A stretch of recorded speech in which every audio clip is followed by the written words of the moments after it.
କ'ଣ କହୁନ? ତମେ ମ୍ୟାରେଡ୍ ନା ଅନମ୍ୟାରେଡ୍? ମାନେ ଆପଣ ବିବାହିତ ନା ଅବିବାହିତ? ମୁଁ ହେଇନି ମାନେ ଟାଇମ୍ ହେଲାନି ବାହା ହେବାକୁ। ବାହା ହେଇନି ଖୋଜାକୁ ଚାଲିଛି ବର୍ତ୍ତମାନ ଆଉ। ବଡ଼ ପୁଅ ତ ସେମିତି ହେଇନି। ତାପରେ ବାମୁଣିଆ ଆମର ଟିକେ କନ୍ୟା ମିଳିଲା ସର୍ଟ ଅଛି ହେଇନି ଆଉ। ବାମୁଣିଆ କ'ଣ 40 ବର୍ଷର?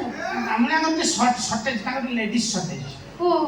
3% ଟୋଟାଲ ରହୁଛନ୍ତି ଇଣ୍ଡିଆ ଭିତରେ ନା, ସେଟା ପାଇବା କଷ୍ଟ ହେଇଯାଉଛି। ହଉ ମୁଁ ତାହେଲେ ଆସୁଛି। ପଳେଇବ ମତେ ପଚାରିଲ ମୁଁ ବାହା ହେଇଥିଲି, ମୁଁ ଦୁଃଖରେ କହିଲି ମୁଁ ବାହା ହେଇନି, ତମେ ତ ପଳଉଛ।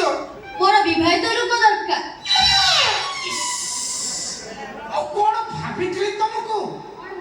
କଥା ତମେ ଏତେ କଦର୍ଯ୍ୟ, ଏତେ କଦର୍ଯ୍ୟ ତମ ଚିନ୍ତାଧାରା, ଏତେ ନିମ୍ନ ତମର ମାନସିକତା। ତମେ ପର ଗଇତାକୁ ଗଇତା କରିବାକୁ ଇଣ୍ଟରେଷ୍ଟ ହଉଛ। ମୁଁ ଜାଣିଥିଲି ସରକାରୀଠୁ ଆରମ୍ଭ କରି ବେସରକାରୀ ସ୍ତରରେ ସମସ୍ତେ ଖୋଜନ୍ତି ଏକ୍ସପିରିଏନ୍ସ ହୋଲ୍ଡର, କିନ୍ତୁ ଆଜିକାଲି ଝିଅ ସବୁ ଖୋଜିଲେନି ଏକ୍ସପିରିଏନ୍ସ ହୋଲ୍ଡର। ମୁଁ କହିଲି ତମେ କ'ଣ